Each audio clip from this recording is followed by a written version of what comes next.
चलिए हम लोग सेंटेंस के विषय में जानते हैं कि सेंटेंस आज बेसिक चीज़ों के विषय में अध्ययन करेंगे। सेंटेंस क्या होता है इतना तो पता है कि अगर लेटर से जुड़ कर के आपस में बनाता है तो वर्ड कहलाता है, यानी अगर अक्षरों को जोड़ते हैं आपस में तो शब्द का निर्माण करता है। तो ठीक उसी तरह से अगर शब्दों को आपस में जोड़ा जाए तो वह क्या बनाएगा, वाक्य ही तो बनाएगा। जैसे अगर कहा जाए राम, अगर राम की बात करते हैं तो इसमें क्या है, या लेटर का कॉम्बिनेशन है, एक वर्ड हो गया। और इसके साथ हमने दूसरा शब्द जोड़ दिया रीड्स, या रीड्स भी क्या है, अपने आप में एक वर्ड है। नॉन है, ये वर्ब है, ये तो बाद की बात है। अक्षरों से मिलके बना है तो शब्द है, ये पहली बात है।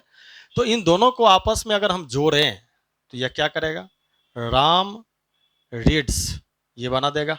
अब देखें कि दो या दो से अधिक शब्द जब आपस में मिलता है और उसका कुछ अर्थ होता है तो उसी को हम क्या बोलते हैं, सेंटेंस कहते हैं। तो यही क्या है, सेंटेंस है, यानी वाक्य है। तो वही लिखा गया है कि a meaningful unit of words is called sentence, कि अगर वह दो शब्दों से बना है या दो से अधिक शब्दों से बना है, यूनिट में है और उसका कुछ अर्थ है, तो वह सब सेंटेंस है, यानी वाक्य है। तो यह अपने आप में सेंटेंस होगा। यू आर रीडिंग, यह अपने आप में क्या है, एक सेंटेंस है। आई एम अ स्टूडेंट अपने आप में क्या है, यह एक सेंटेंस है। लेकिन हमें पहचानना है कि वास्तव में सेंटेंस ये जो है वह नेगेटिव है कि अफर्मेटिव है, इंटरोगेटिव है कि क्या है, यही पहचान करना है। अगर इसको पहचान लेते हैं तो फिर सेंटेंस का जो कहीं पे अगर हमें ज़रूरत पड़ता है कि नेगेटिव को हम इस तरह से बनाएं, टेंस में, वॉइस में, नरेशन में, हर जगह इन सब चीज़ों की ज़रूरत पड़ती रहती है, तो ये पहचानना बिल्कुल आसान है। तो सबसे पहले बेसिक रूपों में हमें यह जानना बहुत ही आवश्यक है। तो सेंटेंस समझ में आ गया, कहते किसे हैं। अब बारी बारी से देखें इन सभी सेंटेंस को, कि अब सेंटेंस के जो कैटेगरी है, बेसिक तौर पर एडवांस फॉर्म में कॉम्प्लेक्स, कंपाउंड और मिक्स्ड आता है। लेकिन बेसिक फॉर्म में अगर हम बात करें तो सिंपल सेंटेंस में अफर्मेटिव है, नेगेटिव है, इंटरोगेटिव है, इम्फेटिक है, ऑप्टेटिव है, इंपेरेटिव है, एक्सक्लेमेटरी है और वक्टिव है। ये सभी सेंटेंस है। तो अफर्मेटिव सेंटेंस का अर्थ हो गया स्वीकारात्मक वाक्य, नेगेटिव का अर्थ है नकारात्मक, इंटरोगेटिव सेंटेंस का अर्थ है प्रश्नात्मक, जिससे प्रश्न का बोध होगा। इम्फेटिक सेंटेंस का अर्थ जोरदार, नॉन प्रोनाउन पर या किसी एक्शन पर, वर्ब पर जोर डालते हैं तो वह इम्फेटिक कहलाता है। ऑप्टेटिव सेंटेंस जिसमें हम इच्छा या कामना की बात करते हैं वो ऑप्टेटिव हो जाता है। इंपेरेटिव सेंटेंस जिसमें आदेश दिया जाता है या रिक्वेस्ट किया जाता है तो वह इंपेरेटिव होता है। एक्सक्लेमेटरी जिसमें आश्चर्य हो जाता है वह सेंटेंस क्या है, या तो आश्चर्य हो जाए, घृणा हो जाए, पाप हो जाए, तो वह एक्सक्लेमेटरी होगा। वक्टिव सेंटेंस क्या होता है, संबोधन। चलिए बारी बारी से सभी सेंटेंस के को जानते हैं एग्जाम्पल्स के माध्यम से, कि कैसे पहचाने कि कौन सा सेंटेंस क्या है। तो यह सेंटेंस है, इतने सेंटेंस सिंपल फॉर्म में आता है और हम बारी बारी से अब जानेंगे कि कौन सा सेंटेंस क्या है। सबसे पहले हम जानते हैं कि अफर्मेटिव सेंटेंस के विषय में। अगर हम बात अफर्मेटिव की करें, जो ये पहला सेंटेंस यहाँ लिखा गया है, तो यह हमेशा सब्जेक्ट, वर्ब और ऑब्जेक्ट के स्ट्रक्चर को फॉलो करता है। इसमें न तो किसी तरह का कोई ना ही किसी तरह का कोई नेगेटिव वर्ड होगा इसके अंदर, न ही यह सेंटेंस वर्ब से स्टार्ट होता है। कहने का मतलब ये कि जिस तरह से स्ट्रक्चर को फॉलो यह कर रहा है उस पर एग्जाम्पल अगर हम दें तो जैसे राम रीड्स, राम सेंटेंस का सब्जेक्ट है, रीड्स क्या है, वर्ब है, या अफर्मेटिव के कैटेगरी का है, पॉजिटिव आप इसको बोल सकते हैं। आई एम रीडिंग सेंटेंस में किसी तरह का नेगेटिव या क्वेश्चन नहीं है, अफर्मेटिव है। ही हैज गोन, वह जा चुका है, इस सेंटेंस में ना तो नेगेटिव है, ना इंटरोगेटिव का कोई वर्ड है, या नहीं यह स्ट्रक्चर इंपेरेटिव को फॉलो कर रहा है। इसका अर्थ क्या, कि इस तरह के जो भी सेंटेंस होंगे वह पॉजिटिव सेंटेंस कहलाते हैं, यानी सकारात्मक, स्वीकारात्मक मीनिंग देने वाला। तो ये तो समझ में आ गया कि पॉजिटिव क्या होता है। अब दूसरा सेंटेंस के विषय में हम लोग जाने कि नकारात्मक क्या होता है, यानी नेगेटिव सेंटेंस। अगर हम नेगेटिव सेंटेंस की बात करते हैं तो यह नेगेटिव वर्ड से बनता है, यानी इस सेंटेंस में कहीं पे no, not, never, nothing, none, इसी तरह से सेल्डम, फ्यू, लिटिल, ये सभी वर्ड अगर सेंटेंस के अंदर में, इनमें से कोई भी वर्ड अगर सेंटेंस के अंदर है तो वह सेंटेंस क्या करेगा, नेगेटिव फॉर्मेशन करेगा। जैसे ही इज नॉट रीडिंग, तो यह सेंटेंस क्या हो गया, यह सेंटेंस हो गया नेगेटिव, वह नहीं पढ़ रहा है। इसमें अर्थ क्या आ गया, नॉट का अर्थ आ गया, तो नेगेटिव बन गया। ठीक उसी तरह से अगर दिया जाए कि there is little water here, यहां कुछ पानी नहीं है। अब ऐसे कंडीशन में जो लिटिल का अर्थ है उसका अर्थ होता है कुछ नहीं। अगर सेंटेंस के अंदर लिटिल का यूज किया गया है, फ्यू का यूज किया गया है, तो वह सेंटेंस क्या बनाएगा, वह सेंटेंस बनाएगा नेगेटिव। क्यों, क्योंकि लिटिल जो है वह क्या है, नेगेटिव वर्ड है। तो अगर वर्ड नेगेटिव है तो सेंटेंस भी नेगेटिव हो जाएगा। इसका अर्थ क्या हुआ, कुछ पानी नहीं है, नहीं का अर्थ आ गया इसमें। हाँ, कभी कभी क्या होता है, एक चीज और हम याद रख लें कि अ लिटिल कहीं पे अगर लिखा हुआ है या अ फ्यू लिखा हुआ है तो यह सेंटेंस क्या होता है, यह पॉजिटिव वर्ड है। जबकि लिटिल और अ लिटिल क्या है, नेगेटिव है। लिटिल और फ्यू जो है, सॉरी क्या बोले कि लिटिल और फ्यू जो है वह क्या है, नेगेटिव है। ऑल लिटिल ऑफ फ्यू क्या है, पॉजिटिव है। इसका अर्थ कुछ या थोड़ा के अर्थ में होगा, इसका अर्थ ना नहीं के अर्थ में नहीं होता है। तो अगर इसके पहले हम आर्टिकल ए लगा दें तो यह सेंटेंस पॉजिटिव हो जाएगा और उसका अर्थ भी बदल जाएगा, कुछ का अर्थ हो जाएगा। यहां अर्थ क्या है, देयर इज लिटिल वाटर, कुछ पानी नहीं है यहाँ। और अगर इसमें हम ए लगा दें, there is a little water here, तो इसका अर्थ क्या होगा, यहाँ कुछ पानी है, थोड़ा पानी है। तो यह सेंटेंस क्या बनाता है, पॉजिटिव बनाता है। तो नेगेटिव समझ में आ गया कि अगर इनमें से कोई भी शब्द हो, a working dog seldom bytes, भौंकता हुआ कुत्ता कभी नहीं काटता, का अर्थ क्या होता है, सेल्डम का अर्थ भी होता है कभी नहीं, लिटिल का अर्थ होता है कुछ नहीं, ये सभी में नहीं का अर्थ ही आ रहा है। फ्यू का अर्थ भी होता है थोड़ा नहीं, नेवर का अर्थ हो गया कभी नहीं। जैसे ही हैज नेवर गोन देयर, अब यह सेंटेंस क्या है, नेगेटिव है। क्यों, क्योंकि इसमें क्या लगा हुआ, नेवर शब्द का प्रयोग किया गया। तो सेंटेंस क्या हो गया, यह नेगेटिव हो गया। तो ये बात हमें याद रखनी है कि नेगेटिव का पहचान क्या है, कि no, not, never, nothing, none, seldom, few, little, hardly, rarely, ये सब अगर सेंटेंस के अंदर है तो वह नेगेटिव होगा। चलिए अब हम बात करते हैं इंटरोगेटिव का।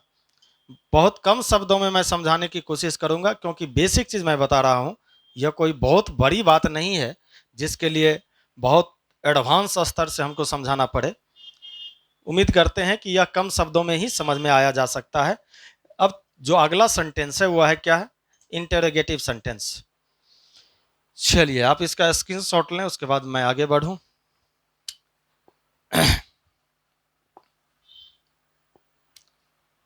अब जो नेक्स्ट सेंटेंस की अगर हम बात करते हैं तो वह क्या है, इंटरोगेटिव सेंटेंस, प्रश्नात्मक वाक्य। यह प्रश्नात्मक वाक्य क्या होता है, अगर हम इसकी बात करते हैं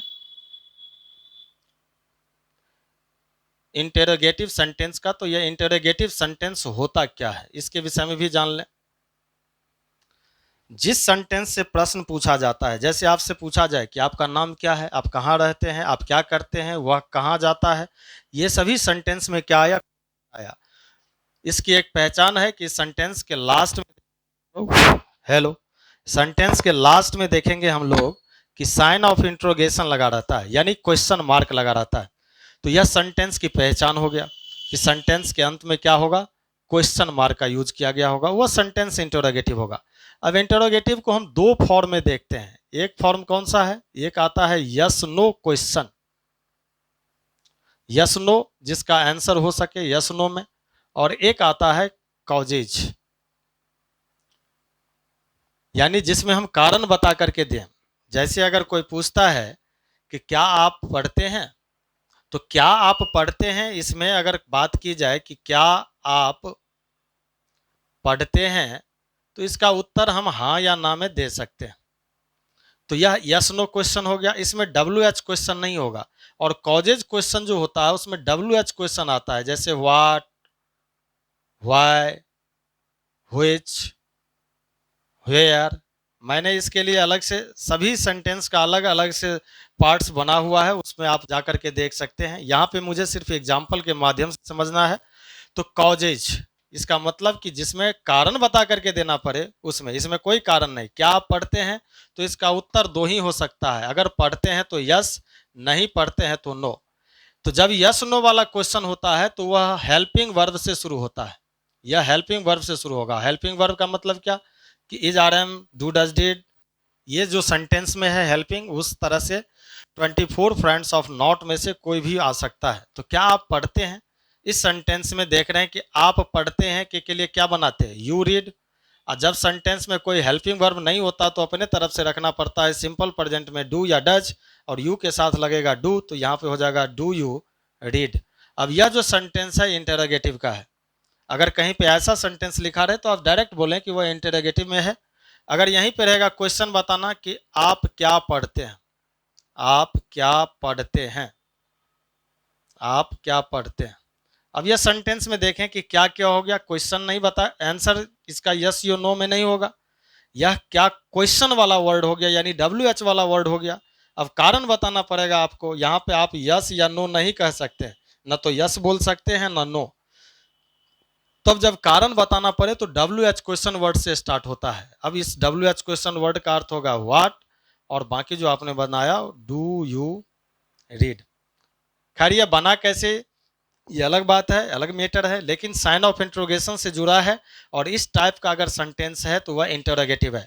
कहीं भी हो तो ये पहचान लेना है कि अगर सेंटेंस के अंत में साइन ऑफ इंट्रोगेशन है, हेलो हेलो, अगर वह साइन ऑफ इंट्रोगेशन से जुड़ा हुआ सेंटेंस है तो वह इंटरोगेटिव का होगा, यानी प्रश्न देने वाला जो वाक्य होगा वह प्रश्नात्मक होगा। यह भी शायद समझ में आ रहा होगा। अगर कुछ और एग्जाम्पल देखें, जैसे कहा जाए कि इज ही गोइंग, अब ये बताएं आप क्या है, डायरेक्ट बोले इंट्रोगेटिव है। क्या हुआ जा रहा है, साइन ऑफ इंट्रोगेशन से जुड़ा है, हेल्पिंग वर्ब सेंटेंस के स्टार्ट में आ गया। उसी तरह से अन्य अन्य सेंटेंस भी हो सकते हैं, जैसे आर यू रेडी, क्या आप तैयार हैं, हाँ या ना, क्वेश्चन दे रहा है उसमें। तो आर यू रेडी क्या हो गया, इंटरोगेटिव सेंटेंस हो गया। तो इंटरोगेटिव सेंटेंस हम लोग कुछ एग्जांपल लेंगे लास्ट में पहचानने के लिए। तो इंटरोगेटिव सेंटेंस का मतलब समझ में आ गया कि जिसमें प्रश्न हो और साइन ऑफ इंट्रोगेशन लगा हो। इसके बाद की जो सेंटेंस है उसके विषय में बात करें। इससे अगला जो सेंटेंस है वह क्या है, इम्फैटिक है। इससे आगे का सेंटेंस को देखें तो वह है इम्फैटिक। इम्फैटिक सेंटेंस का अर्थ होता है जोरदार। चलिए अब इस सेंटेंस को लेकर के हम लोग चलें। इम्फैटिक सेंटेंस, इम्फैटिक का अर्थ क्या होता है, जोरदार। यानी जब किसी भी सेंटेंस में एक्शन पर जोर डाला जाता है, जैसे मैं पढ़ता ही तो हूं। अब यह सेंटेंस में देखें आप, एक्शन पे जोर डाला जा रहा है। और दूसरा सेंटेंस है कि मैं ही तो हूं। अब हिंदी में अंग्रेजी में कैसे पहचाने, तो याद रखें कि इंग्लिश में पहचानने के लिए सिंपल सा है कि अगर सेंटेंस में डू डज डिड के साथ भी वन आया तो इम्फेटिक होगा, आई डू रीड। और ये सेंटेंस का फॉर्मेशन होगा इट इज आई। तो दो तरह से इम्फेटिक बना अंग्रेजी में पहचानने के लिए। तो मैंने ट्रांसलेट किया इसको, लेकिन आप इंग्लिश सेंटेंस को कैसे पहचाने कि इम्फेटिक है, तो बस याद रखें कि वह सब्जेक्ट होगा। सब्जेक्ट के साथ अगर उसमें डू डज डिड, अब उसके आगे भी वन हो तो यह सेंटेंस क्या होगा, इम्फेटिक होगा। ये बात याद रखनी है कि अगर इस स्ट्रक्चर को फॉलो करता है तो वह सेंटेंस क्या है, इम्फेटिक के कैटेगरी का है। या इसके अलावे अगर सेंटेंस में इट आ रहा है, इट के बाद जो है सो हेल्पिंग वर्ब प्लस कोई नॉमिनेटिव केस आ रहा है, तो नॉन प्रोनाउन पर जोर डालने के लिए भी हम इसका यूज करते हैं, वह सेंटेंस क्या होगा, इम्फेटिक होगा। अब इस कैटेगरी के बहुत सारे सेंटेंस हो सकते हैं, जैसे देखें ही डज राइट, अगर ऐसा सेंटेंस है तो वह इम्फेटिक है। अगर कहा जाए सी डिड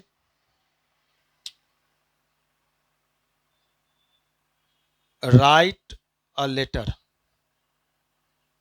यह सेंटेंस क्या है, इम्फेटिक है, क्योंकि डज के साथ भी वन, डिड के साथ भी वन, तो यह इम्फेटिक कहा जाए इट इज ही, वही तो है, it plus helping verb plus nominative case, तो यह भी सेंटेंस क्या हो गया, इम्फैटिक के कैटेगरी का हो गया।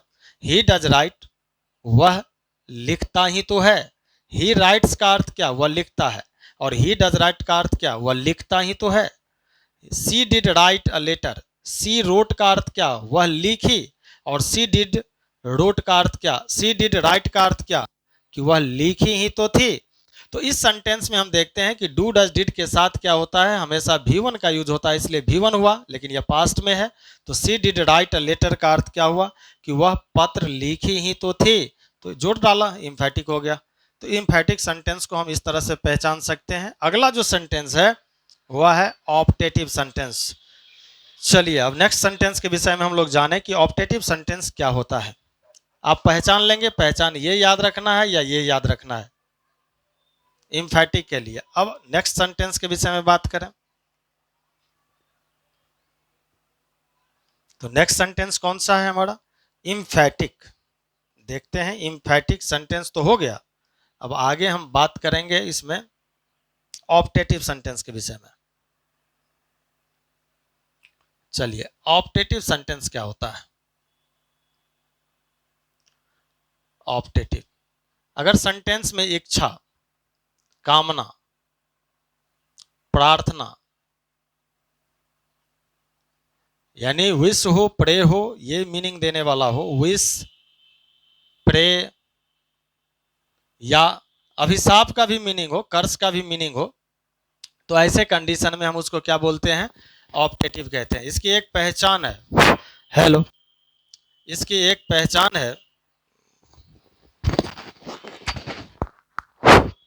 क्या पहचान है उस चीजों को आप देखें कि अगर सेंटेंस के स्टार्ट में मे और माइट आया और उसमें साइन ऑफ इंट्रोगेशन नहीं है, आगे चल करके क्या है, ये वाला साइन है जिसको हम कहते हैं साइन ऑफ एक्सक्लेमेशन, इसको कहा जाता है sign of exclamation, of exclamation, विस्मयादि बोधक चिन्ह। अगर ये साइन आया तो यह साइन दो सेंटेंस में होता है। यह किस किस में होता है, एक तो ऑप्टेटिव सेंटेंस में यह साइन का यूज होता है, और एक एक्सक्लेमेटरी सेंटेंस में इस साइन का यूज होता है। तो एक्सक्लेमेटरी का पहचान अलग होगा, अगर सेंटेंस के स्टार्ट में मे माइट आ गया, हो सकता है कभी कभी नहीं भी होता है, तो यह सेंटेंस क्या होता है, ऑप्टेटिव के कैटेगरी का होता है। जैसे मे यू लिव लॉन्ग, अब इस सेंटेंस को देखें आप, यह सेंटेंस क्या है, आप अधिक दिन तक जिए, यह सेंटेंस क्या हो गया, ऑप्टेटिव हो गया, क्योंकि इसमें इच्छा कामना की बात हो रही है। दूसरी बात क्या, मैंने साइन बता दिया, और सेंटेंस के स्टार्ट में क्या है, मे का यूज किया गया। तो ऐसे अगर सेंटेंस मिलता है कहीं पे तो वह ऑप्टेटिव सेंटेंस होगा। उसके बाद अगर हम बात करते हैं इंपेरेटिव सेंटेंस, तो ऑप्टेटिव सेंटेंस कैसे पहचानेंगे, सेंटेंस के अंदर ये बात आपको याद रखनी है कि मे माइट से आगे साइन ऑफ एक्सक्लेमेशन लेकर के आता है तो वह ऑप्टेटिव होगा। अब बात करें इंपेरेटिव का, चलिए इसको नोट करें।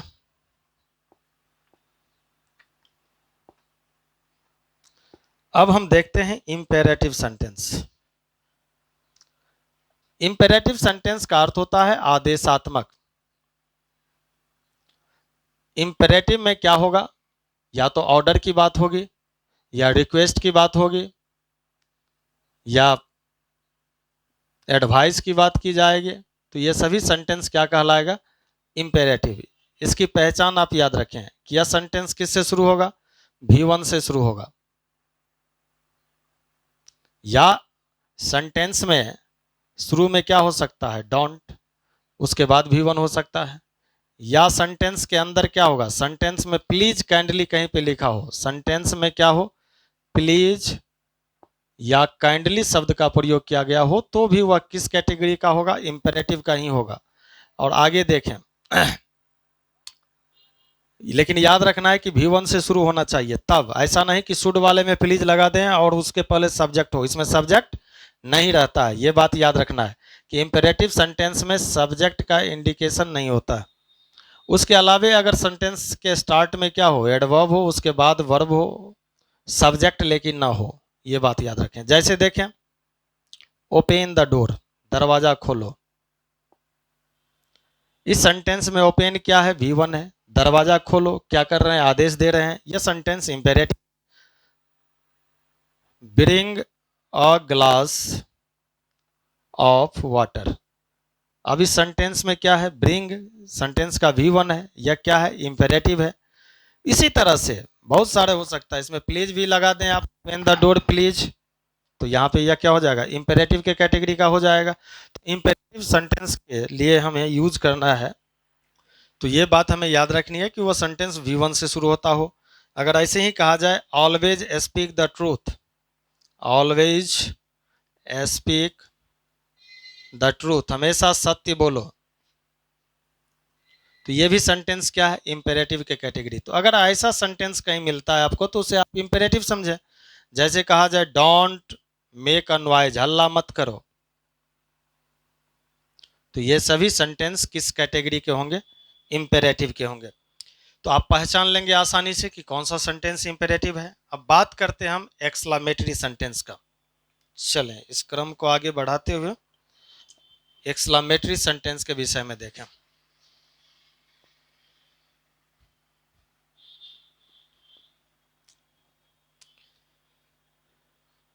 अब एक्सक्लामेटरी का अर्थ क्या हुआ, विस्मयादि बोधक वाक्य, जिस सेंटेंस में क्या हो, आश्चर्य हो, पश्चाताप हो, घृणा हो, उसको क्या बोलते हैं, एक्सक्लामेटरी।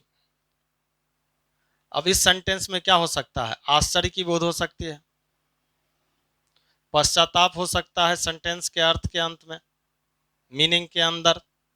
उसी तरह से घृणा हो सकता है, आनंद की बात हो सकती है सेंटेंस के अंदर।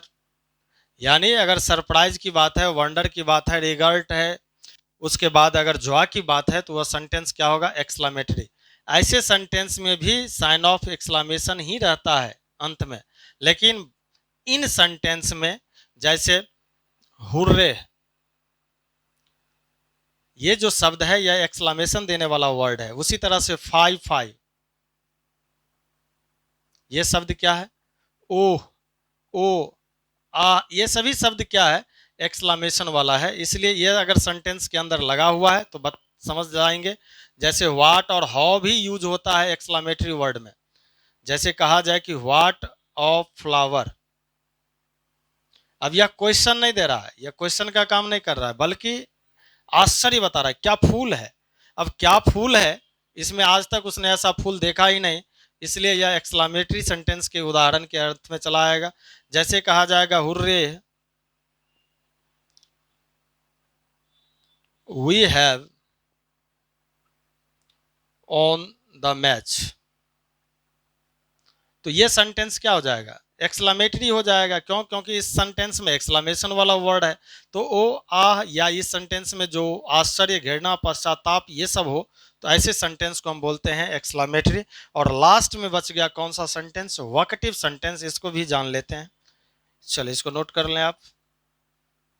अब लास्ट का जो सेंटेंस है, इसमें बेसिक चीजों के विषय में ये सब है, डिटेल्स हम लोग इसको बाद में पढ़ेंगे, या मैंने प्रत्येक सेंटेंस का अलग अलग से वीडियो बना रहा हूँ, वो है अवेलेबल। कुछ बना भी चुका हूँ अलग अलग से। आज मैंने सोचा कि एक साथ ही सारे को कंक्लूड कर दूं, इसलिए लेकर के चलाया। अब देखिए वोकेटिव केस, इसका अर्थ होता है, वोकेटिव केस बोलते हैं या सेंटेंस बोलते हैं, इसका अर्थ होता है संबोधन करना, संबोधन, संबोधन हो गया, संबोधन, संबोधन, ये गलत लिखा गया था, संबोधन। तो संबोधन होता है यानी किसी को इंडिकेट करने के अर्थ में कहते हैं। सबसे पहली बात कि अगर सेंटेंस में नॉन या प्रोनाउन के साथ अगर कॉमा जोड़ करके उसके बाद सेंटेंस का फॉर्मेशन करते हैं, उसके बाद सेंटेंस बनाते हैं, तो यह सेंटेंस क्या होगा, वोकेटिव केस में चला जाएगा, संबोधन कर में। जैसे कहा जाए कि राम कम हेयर, राम यहां आओ। अब इस सेंटेंस में हमने क्या किया, राम को संबोधित का काम किया, इसीलिए यह क्या कहलाएगा, संबोधन वाक्य कहलाएगा। या संबोधन केस में भी इसका यूज हम लोग पढ़ते हैं कि राम क्या है, वोकेटिव केस का वर्ड हो गया, यहाँ पे यह वोकेटिव केस में चला जाता है। तो इसी सेंटेंस को हम वोकेटिव सेंटेंस कहते हैं, ये बात याद रखें। चलें आप इसको नोट कर लें।